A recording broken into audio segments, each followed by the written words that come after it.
Hi, this is Carol Pope. Hi, I'm Kevin Staples. And you're listening to Rainbow Country with Mark Tara.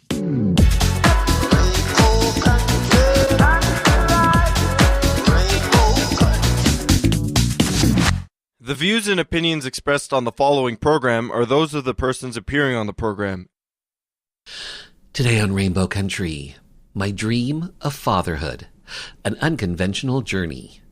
Author Rami Isaac opens up about the challenges he faced being a gay man, becoming a father. That and more in episode 443, so stay tuned for Gay Talk Radio right here on Rainbow Country. Hello, my name is Conchita. And I'm Barbecue. And my name is Hardcora. And we are the Beat Girls. You're listening to Rainbow Country with Mark Tara.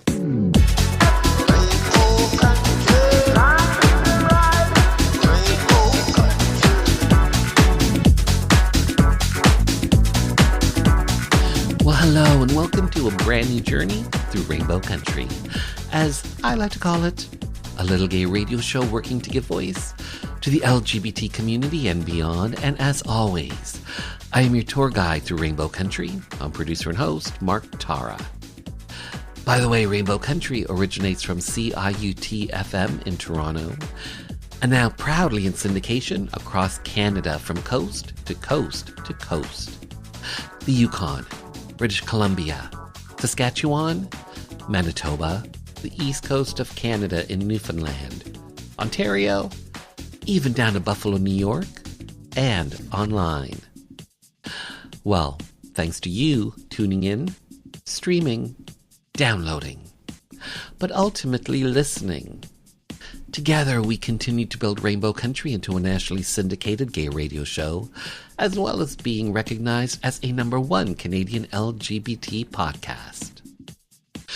So today, a spotlight on the memoir, My Dream of Fatherhood, an Unconventional Journey, from psychotherapist and author Rami Isaac, who shares his challenges as a gay man becoming a father and inspiring readers to chase their dreams no matter what the odds.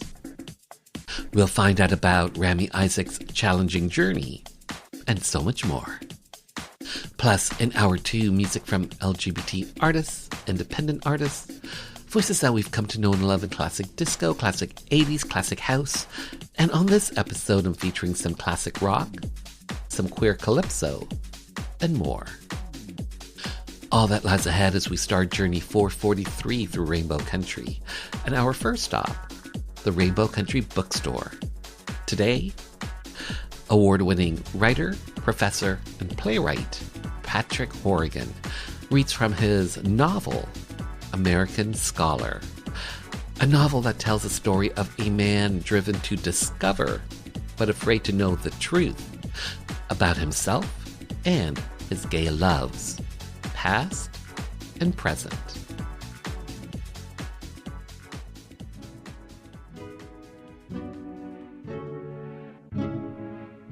James Fitzgerald would no more part with those 12 storage boxes than cut off his right arm, for they contained all that was left of Gregory, in a material sense anyway.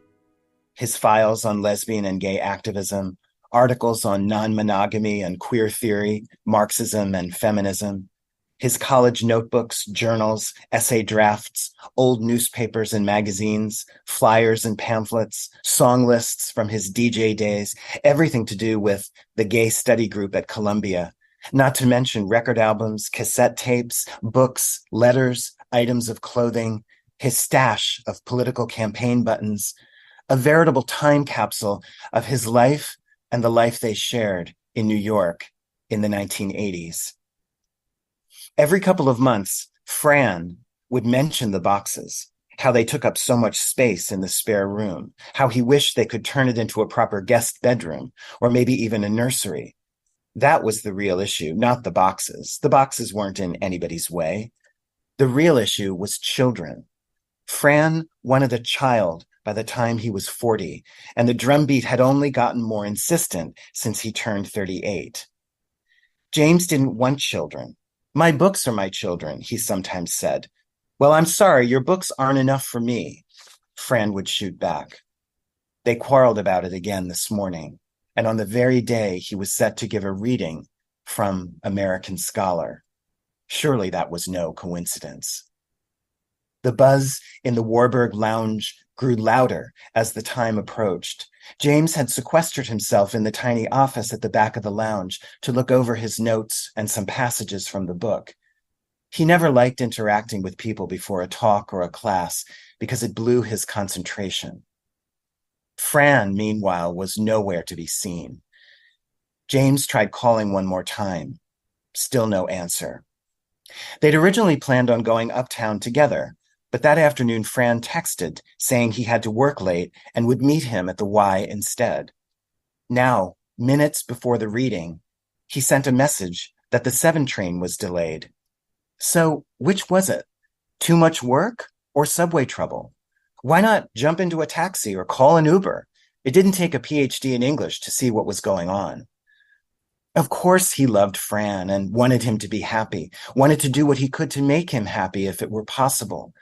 But raising a child, the sacrifice, the expense, the headache and heartache, he just couldn't fathom.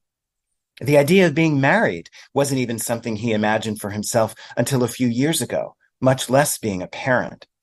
Maybe if he were younger, like Fran, he might feel different. But he was 54. He liked his life the way it was. His path, he believed, was set. He was already working on his next book, a series of personal and scholarly essays on place, from the house he grew up in to the home he'd made with Fran, along with some famous attics, rooms, and houses, both real and fictional, in between. And he could dimly see 2 or 3 more writing projects on the horizon. He took a deep breath. People had come to hear him speak about American Scholar. Friends and colleagues and students and people he didn't even know. Getting tangled in a marital spat was the last thing he wanted at this moment. He stood up, silenced his phone, and slipped it into his pocket.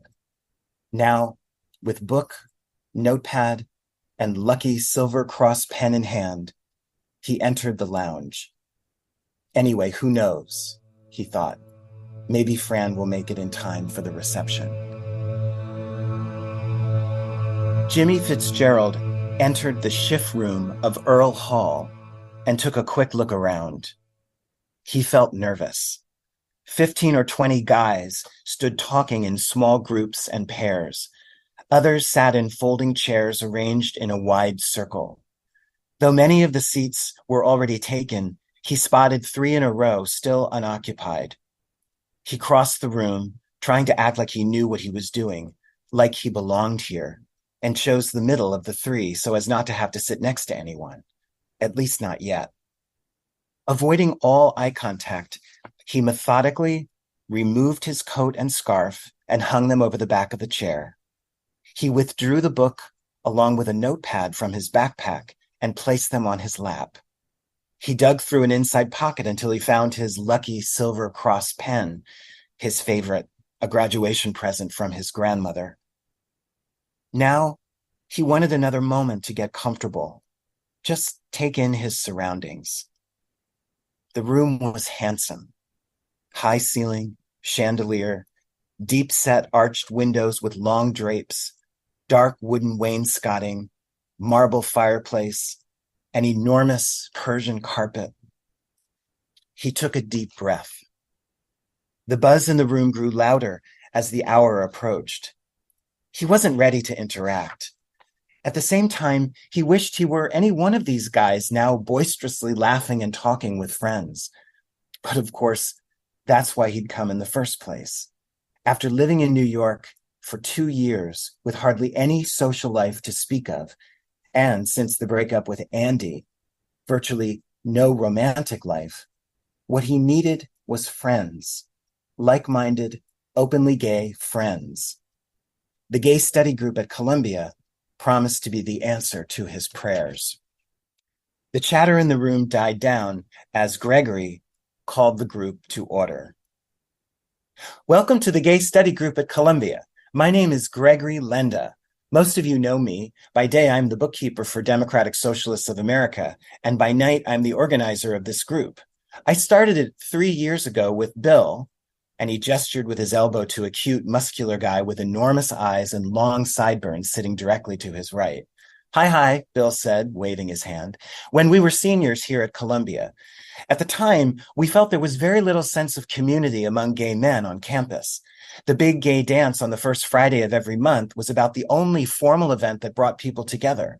Otherwise, everybody would leave campus with their friends and head downtown to drink and dance.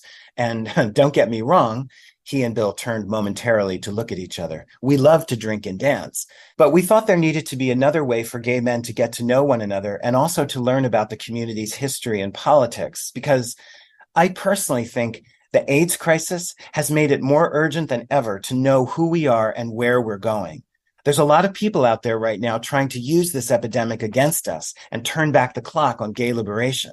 So that's why Bill and I created the study group, with the blessing and financial support of student activities. He clasped his hands in prayer. Thank you, student activities. And I'm proud to say our membership has been growing steadily ever since. I want to give a special welcome to the newcomers tonight. You mind just raising your hands so we know who you are? Jimmy, along with a handful of others, raised his hand. That's great. Welcome.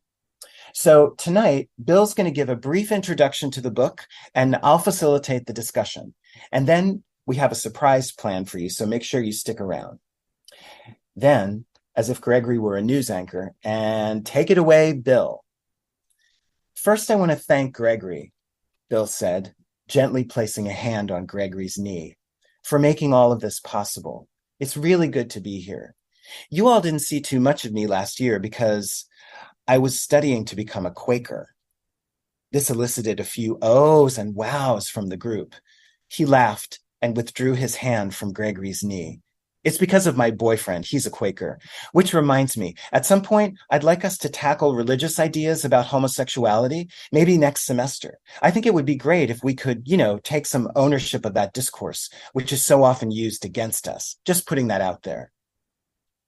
So this is how gay men talk, Jimmy thought, looking at Gregory and Bill, admiring their easy eloquence, envying their subtle camaraderie. He and Andy never had that tenderness with each other. This is the sound of their voices.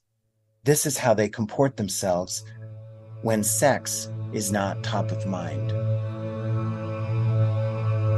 Gregory smiled. Being with you last night reminded me how good I used to feel with you. Me too. Jimmy felt the stirring of an erection. And how I used to feel I could tell you anything and you wouldn't judge me. I want you to feel that way. I know you never stopped caring about me. I never stopped, you're right. It's just, I know. You're the first real boyfriend I ever had, and Jimmy paused to collect his thoughts.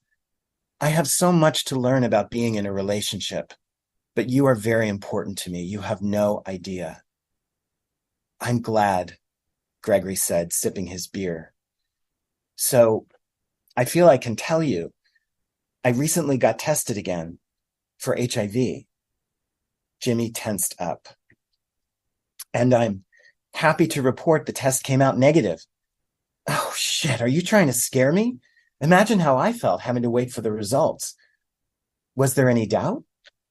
Gregory leaned back. There's always doubt. No, but I mean, did you really think you might be HIV positive? Yes. Why? Because the virus is out there and any one of us... No, seriously, have you had unsafe sex? Are you interrogating me? I think I have a vested interest in knowing whether a friend has been having unsafe sex. Well, I prefer to say safer, because you really never know. People get a false sense of security or doom with words like safe and unsafe. It's not that simple and clear cut. Jimmy stared in disbelief. Sometimes you use a condom and there could be a tear you're not aware of, or you have foreplay and a drop of Gregory. James, you need to keep it down, he said quietly but forcefully. The warmth had gone out of his voice. Most people say you can't get it from cocksucking, and in the anal department, I only finger fucked you, so you're fine. It's not me I'm worried about. I'm only telling you this because I wanted to celebrate the fact that I'm HIV negative, one day at a time, you know? You said you wanted to know my status, so I'm telling you. One day at a time? Are you nuts? The waitress arrived with their burgers. Anything else I can get you? No, just the check, Gregory said. She raised her eyebrows. Okay, gotcha. Gregory took out his sunglass case and threw it down on the table. What are you doing? I thought you would understand. He put on the sunglasses and tossed the case back into his bag. Jimmy pushed his plate aside. You're telling me you're having unsafe sex. I'm telling you I'm HIV negative. You must think I'm an idiot. I don't appreciate being scolded. He slung his backpack over one shoulder and slid out of the booth. Where are you going? I need some air. As Gregory walked out of the bar, Jimmy made eye contact with the bartender, who appeared to have been eavesdropping on their argument. The waitress returned with the check. Your friend coming back? Jimmy let out a soft laugh. He thought of an excuse that wouldn't sound embarrassing. Then he dismissed it. I don't know. You want me to wrap it up? She asked, clearly bewildered by Gregory's sudden departure. I don't know. No, I'm sorry. He won't be back. I don't know. You'll be paying for it, right? She said with a frown. Jimmy looked at her, then the exit. Yeah, he thought. I'll be paying for everything.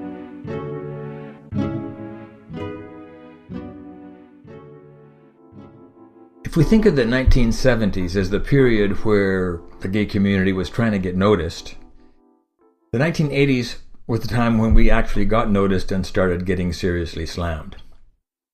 The cops had never been happy with Trudeau's 1969 decriminalization. If you look at historian Tom Hooper's work, you'll see that arrests of gay men actually increased across the country after decriminalization.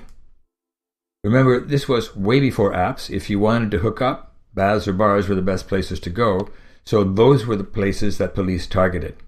There were a series of bath and bar raids in Montreal and Toronto and Edmonton and Ottawa and other cities.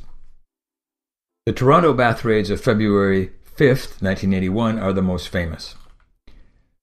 When Toronto's pro-gay mayor John Sewell and the first openly gay candidate for city council, George Hislop, were both defeated in the municipal elections in 1980, the cops figured we were vulnerable and swooped. They smashed into most of the city's gay baths, trashed the places, and arrested almost 300 men on a range of charges. It wasn't just the baths, they were also hassling the bars on concocted liquor license violations, and they were busting individuals and bookstores for porn. Basically, they were trying to shut down the gay village and recriminalize homosexuality. But that night when they hit the baths, they bit off more than they could chew. In Toronto, for the first time, the activists and the small business people and the normally non-political bar and bath patrons all came together in a series of massive demonstrations. We raised money to fight the charges in court and won. We made common cause with Black and South Asian communities who are also experiencing police brutality and harassment, and we demanded community control of the police.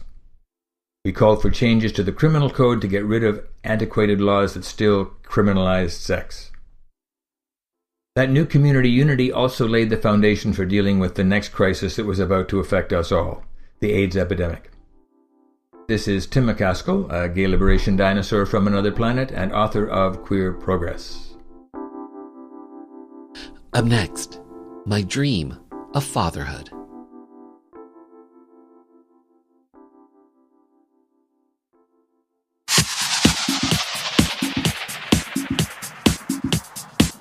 Hi, this is Emily Saliers from Indigo Girls, and you're listening to Rainbow Country.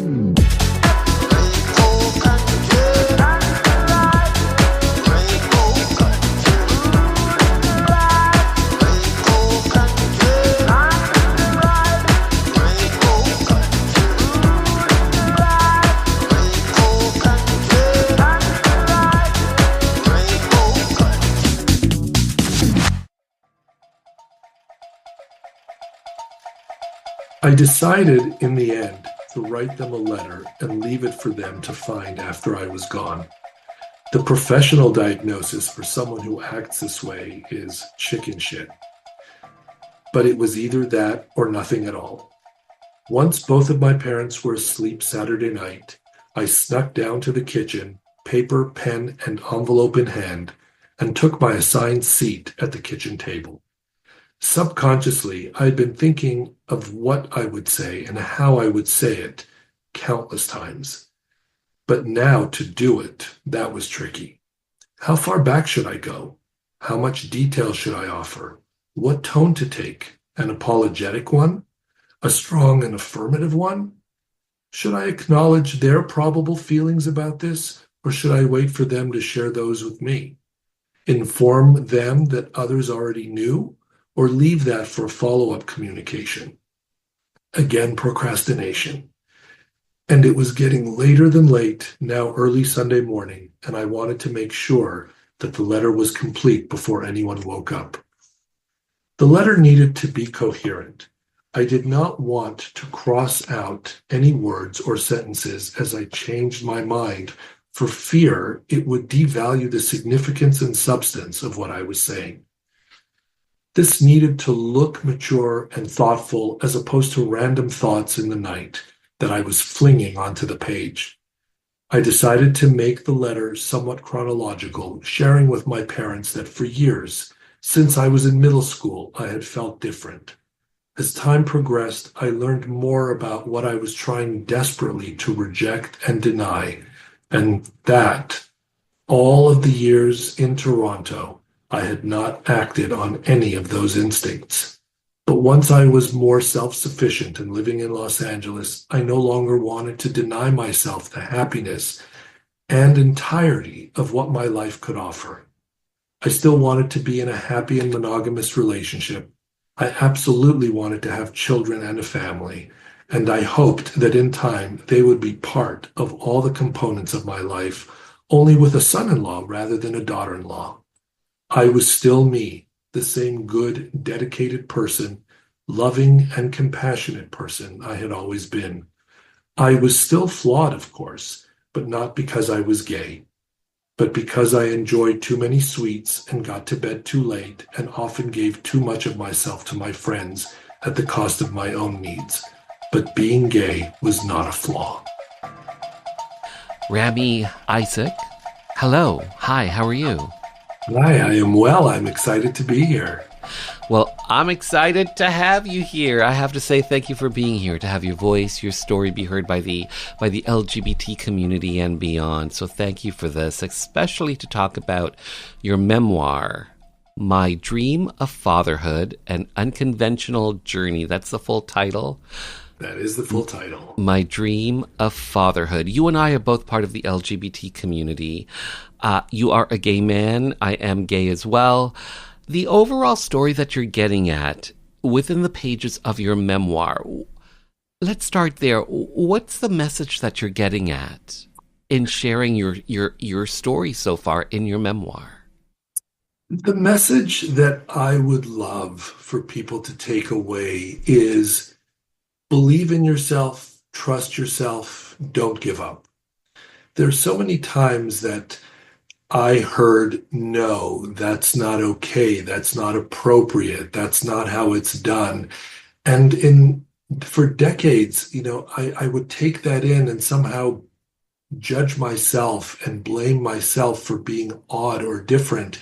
And I realized at a certain point, I wanted what I wanted, and I wasn't hurting anyone by wanting it. So putting this book together in my dream of fatherhood, I always wanted to be a dad. And I just realized as many times as people said no, did that mean an absolute no? Or is that no, we're not comfortable with it? No, that's not how it's done generally.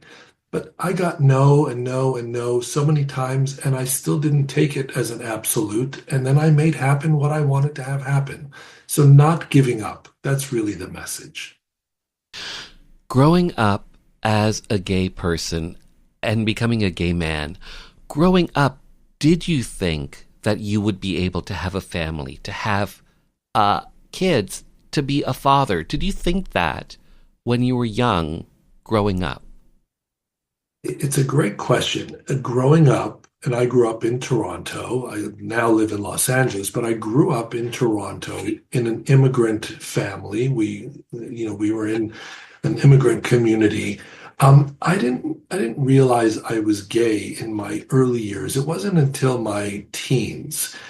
And I just assumed that everybody gets married and has children. And then I realized, oh, I'm different. I don't know how this is going to happen, but I still need to be me and get married and have children. And then I thought, as I got a little bit older, oh, I don't think I'm going to be getting married in that way, but I need to have children. And as I got older, the need to have children never went away. So I believed that I would have them. I just didn't know how it was going to happen. Okay. Quote, even back then, at a young age, with air raid sirens wailing, I remember thinking this was what it must be like to be responsible for a family and responsible for a child. I wasn't afraid. I actually felt good, knowing I was somehow in charge and was capable of doing this. Somehow being the dad felt right, unquote. That's near the beginning of your memoir. Yes. Is it fair to say that what you share there is essentially the flashpoint, the spark, when you sort of realize that, hey, I might be 5 years old, but I want kids. I want a family. I want to be a dad. Was that the spark? Was that the moment?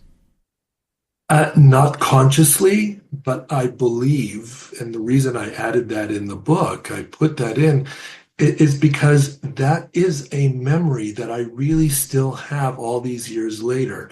So it was an unconscious flashpoint for me, but it didn't become conscious until much later. But yeah, that is a feeling I had ever since I was a 5-year-old boy. And what was life like for you growing up? When you were growing up in I believe in Israel, what was that period of life like for you? Family was always around. It was something that from pre-memory through the time that we left Israel, my parents were Holocaust survivors and left Eastern Europe after the war.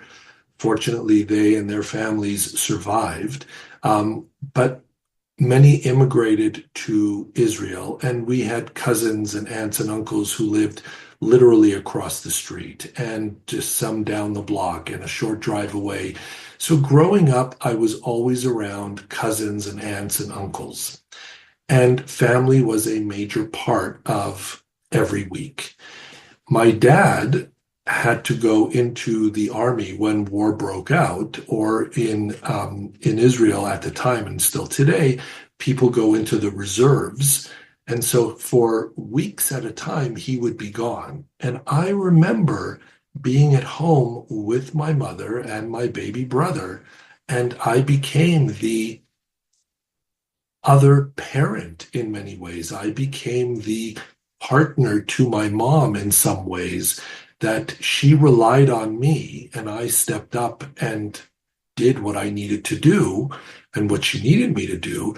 So growing up was the only growing up experience I had, but it was a lot of responsibility. I didn't mind it, but I was in charge of going and getting groceries. I was in charge of walking myself to school and back.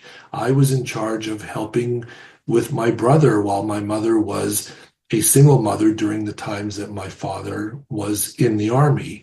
And then when I was 5, my dad decided that he had been through so many wars and now he had 2 sons. He didn't want us growing up in Israel where his boys might have to be called out to war.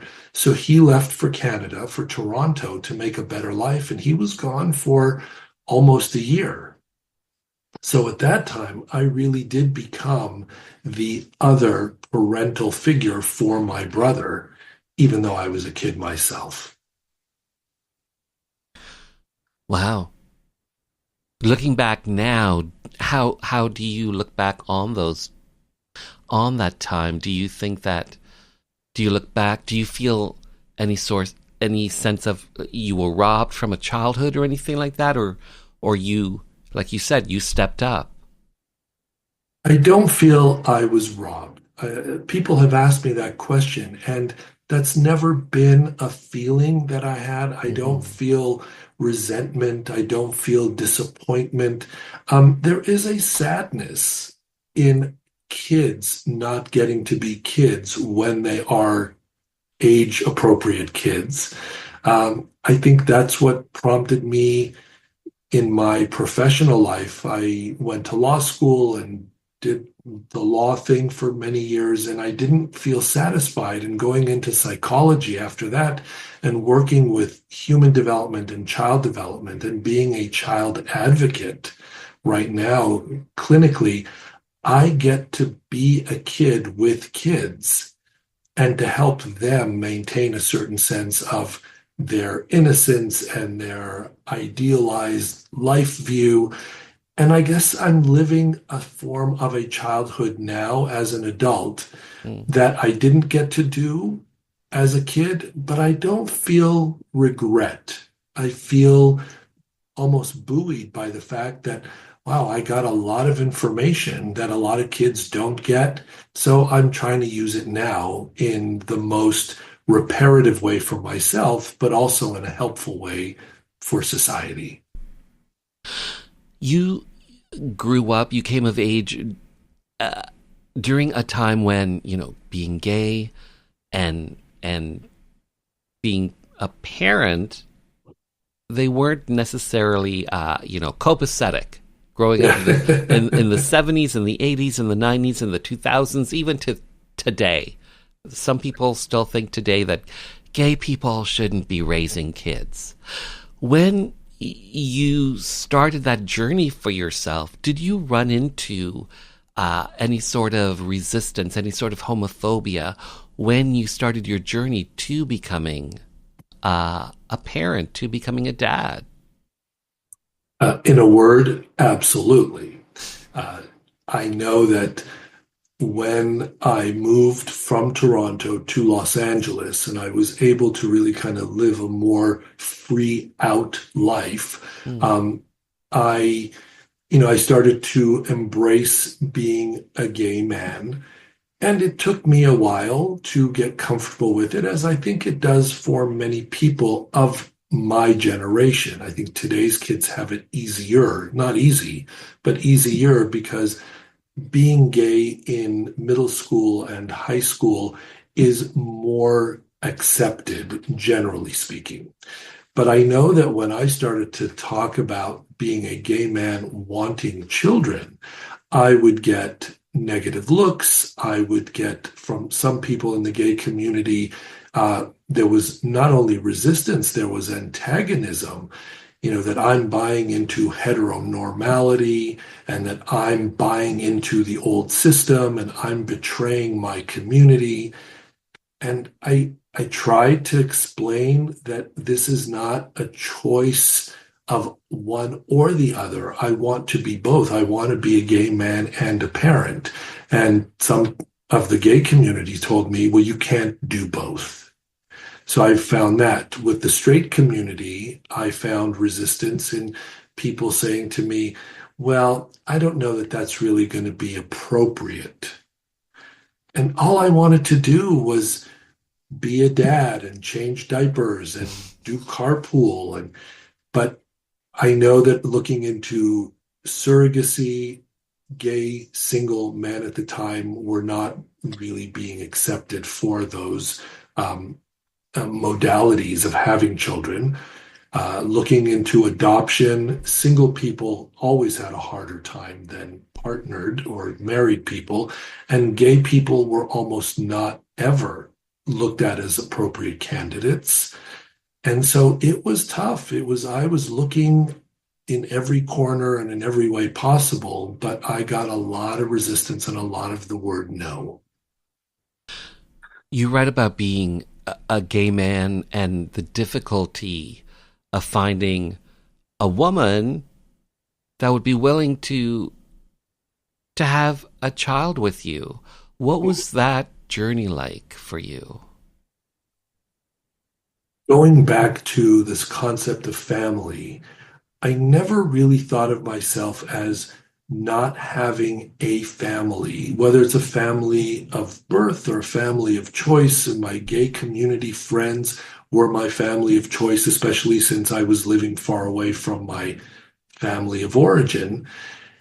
And I thought I really would love a mother for my child. I didn't know, again, how that would all play out and how it would be kind of facilitated or navigated, but I wanted a woman and a mother for my child. And believe it or not, I would just be out there in the world, and if people said to me, "Oh, so what do you do?" "Oh, well, I'm a lawyer, or I'm a therapist, and I'm a gay man, and I hope to start a family someday." There was this pat response that I would answer, always throwing in the need or the desire for having a child or children or a family. And the more women I spoke to, the more I got comfortable saying it. And interestingly, many women thought that that was commendable. They didn't offer their services. And it's not that I expected some woman to say, "Oh, let me do this for you." But I put it out there over and over again to gay women, to straight women, to partnered individuals, to single women, hoping that some woman would think, "Oh, this could be interesting. I would love a child, maybe having a part-time child in some way." But I just put it out there and experienced what I experienced, not taking it too personally. And on that note, we'll return after this Rainbow Country update.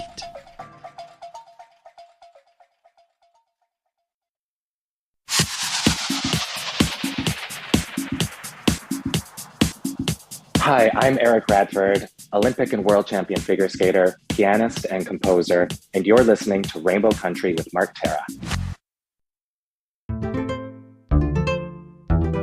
Hi, I'm Carol B., the host and producer of radio programs Ruby Slippers and Through the Looking Glass.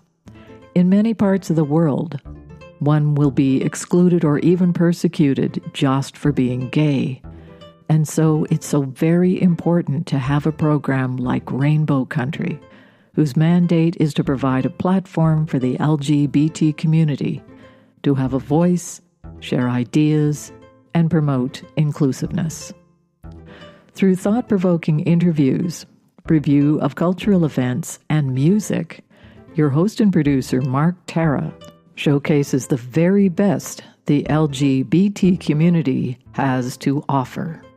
Rainbow Country, 2 hours well spent.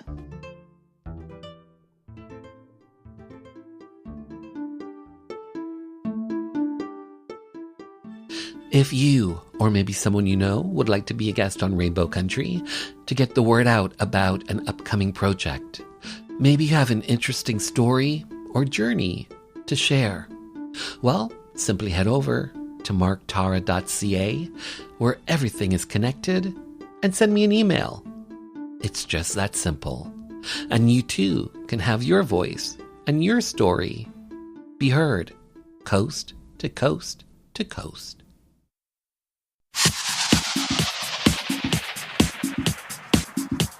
Hi, I'm Paul Poirier, Canadian champion in ice dance and 3-time Olympian, and you're listening to Rainbow Country with Mark Terra.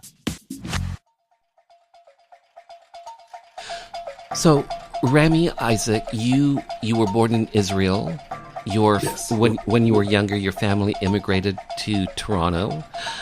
You attended university in England. You pursued law in Los Angeles, ultimately becoming a psychotherapist, now an author, a father. Fatherhood. Yes. Looking back at your journey, are you surprised at the journey that you have taken? Does it surprise you? Or is the journey that you've taken something that was always there in your mind, in the back of your mind? What a great question, Mark. Am I surprised at the journey? Yes, I am surprised at the journey. I could never have imagined or expected the some ups and many downs of my journey. But if I look at it from a more global perspective, I see that the journey needed to happen in some capacity, but the outcome was not optional. I needed to become a dad, and how that was going to happen, I was in for the unknown. I was willing to roll up my sleeves, figuratively speaking, and just do whatever was needed. And so I don't know what the journey was supposed to look like. I just know that I wasn't going to quit the journey to wherever it took me until it took me to being a father. Wow. You mentioned that you did not necessarily recognize your same-sex attraction until in your teens.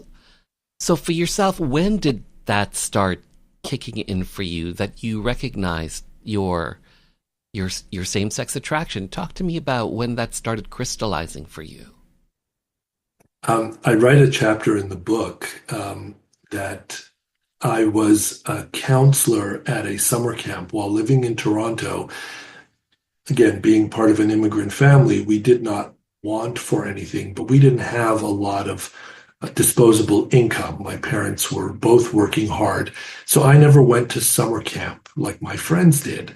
But at a certain point, I got myself a job at a camp in Los Angeles where I could be a counselor, and they paid for me to fly to Ojai, California at Camp Ramah, at Jewish camp. And I went there for several summers as a counselor. So I got paid a stipend, but I got a vacation and I got to meet new people. My very first summer there, I was 18 years old.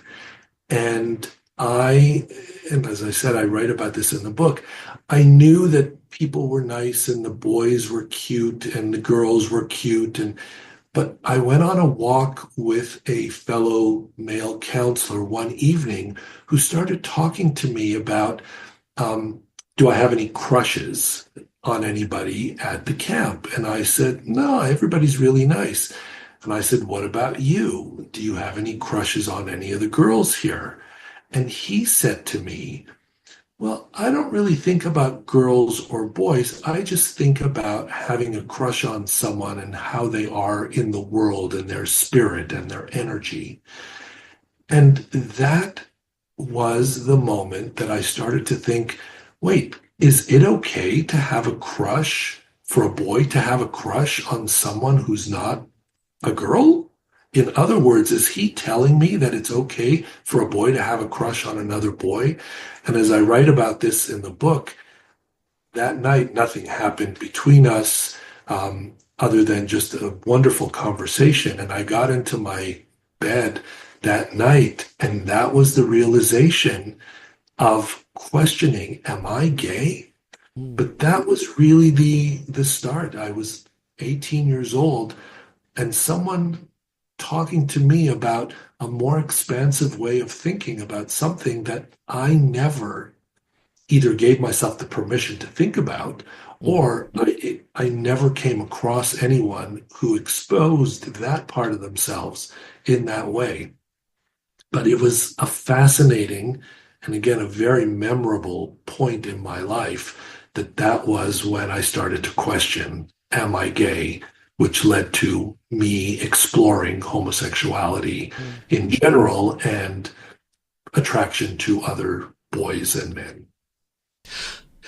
So looking back, though, did you have any crushes or anything like that prior to this, but you just didn't allow yourself to recognize it? Yes. I smile at that because after I realized that, I started going down this rabbit hole in my mind.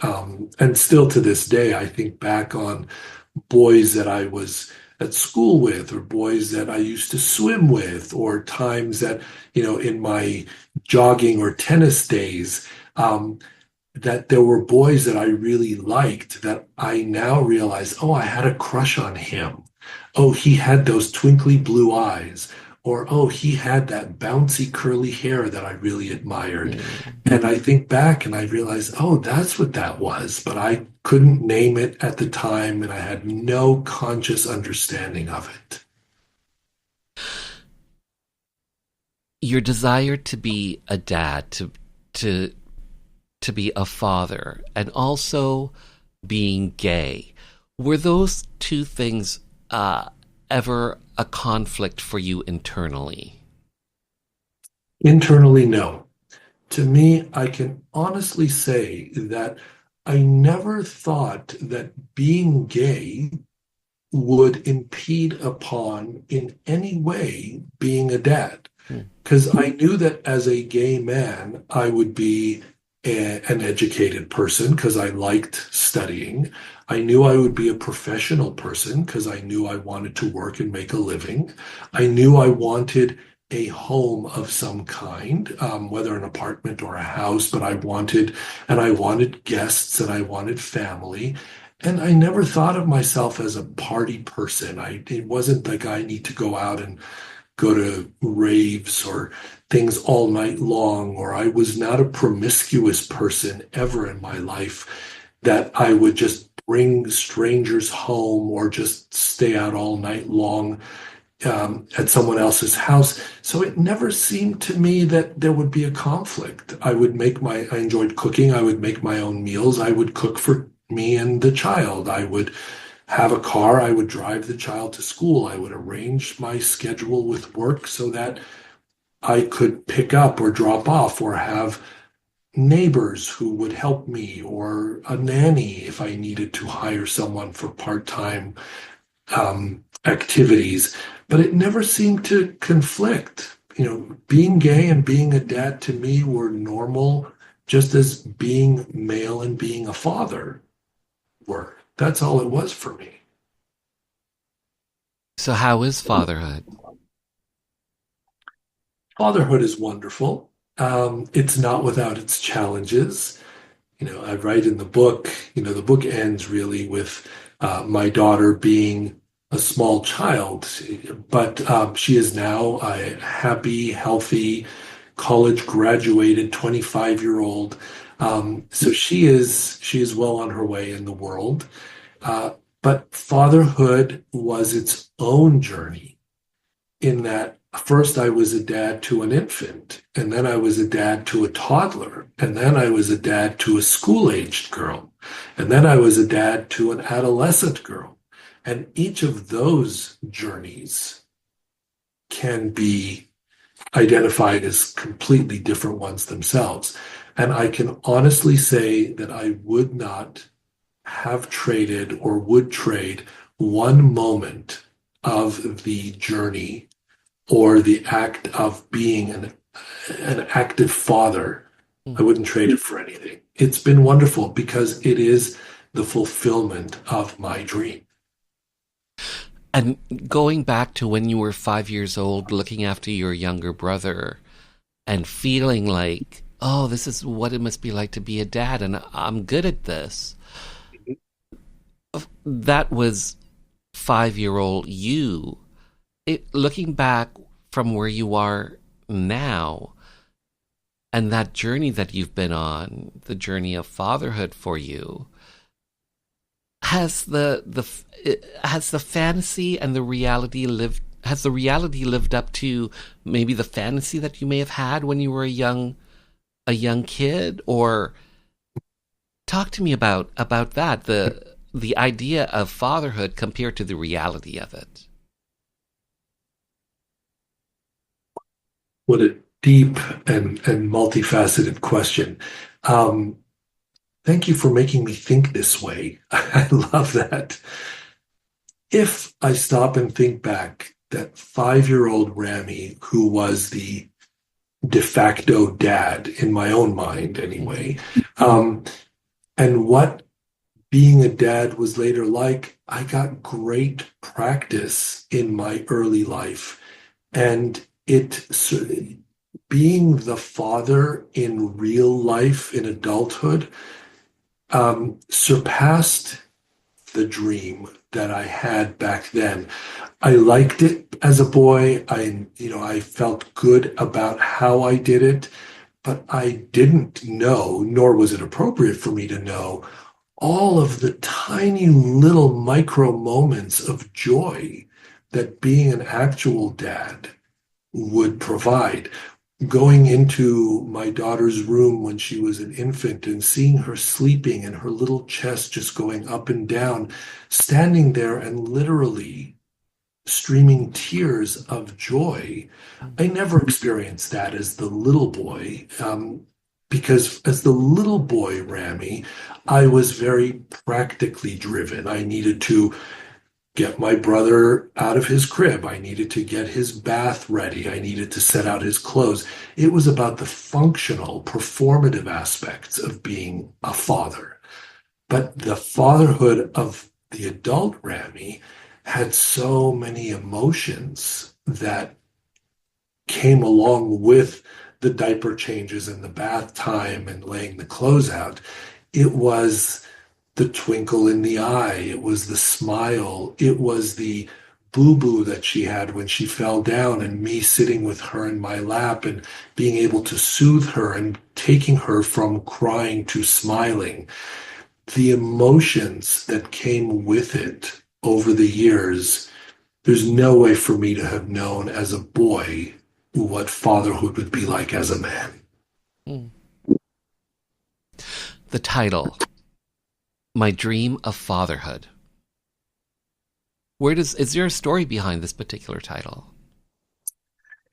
A little bit of a story, trying to figure out what I should name this story.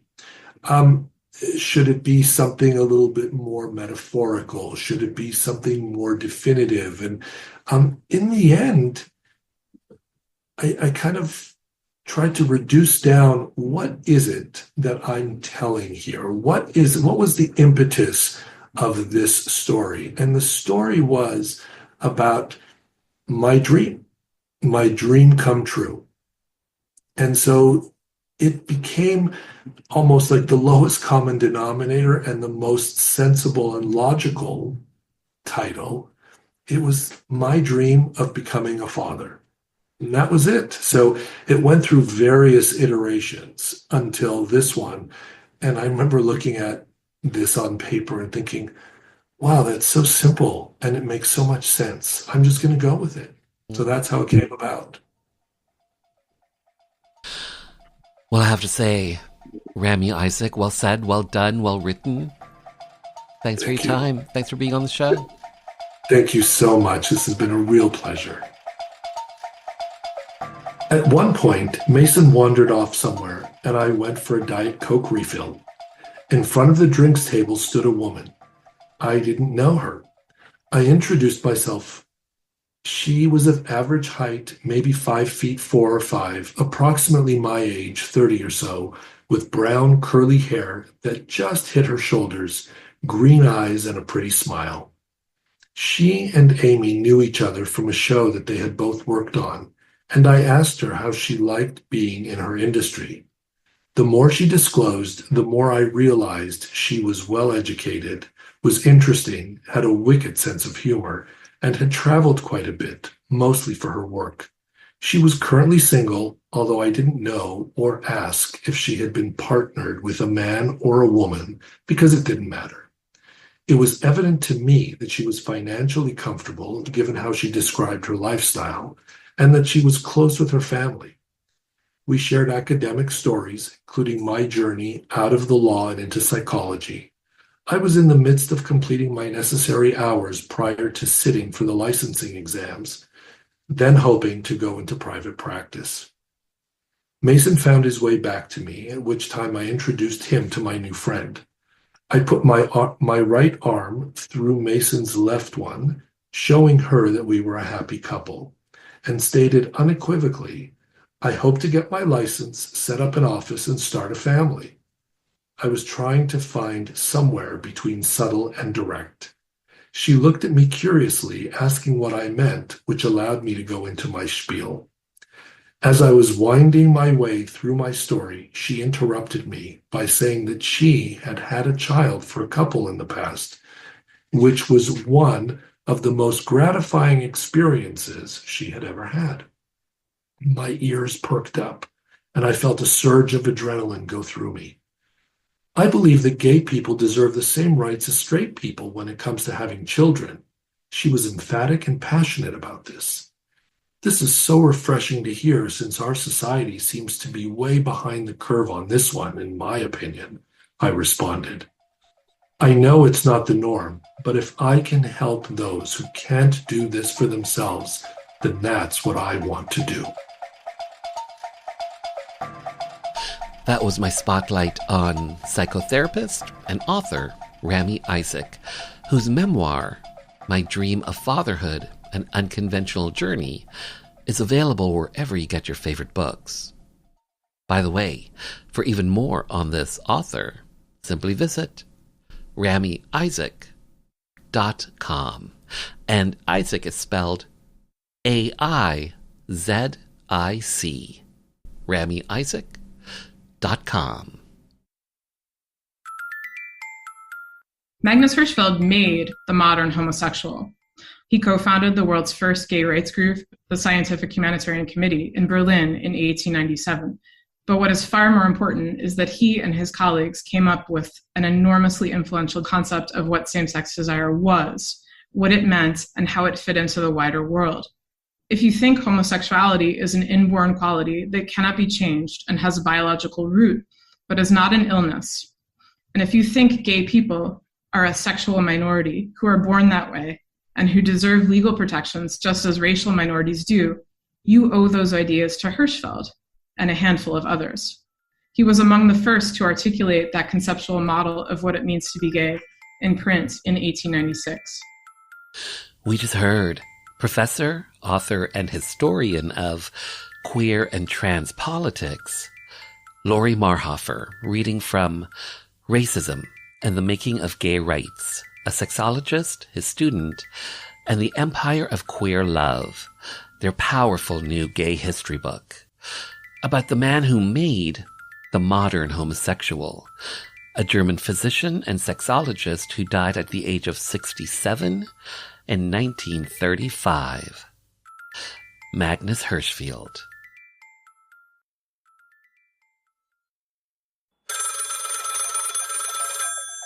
The phone rings. I got a message from the mayor. He's going to call me back the next day.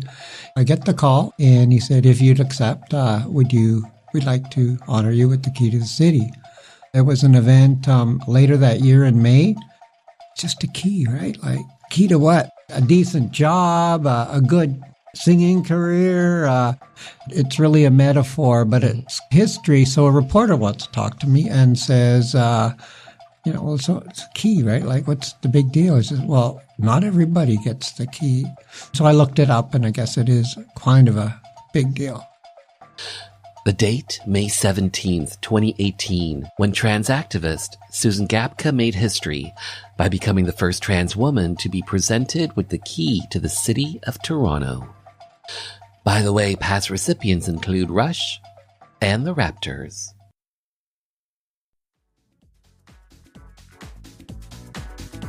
And just like that, this little gay journey through Rainbow Country has come to an end. For the full 2-hour episode, simply head over to marktara.ca, where everything is connected, and hit the archives banner. To keep up to date with the show, check out my socials at Mark Tara. The podcast is available on all major platforms. And finally, I want to take this time to thank you for taking your time to be with me. Remember, we are living in days of making dreams come true, so believe in yourself, and the world will believe in you.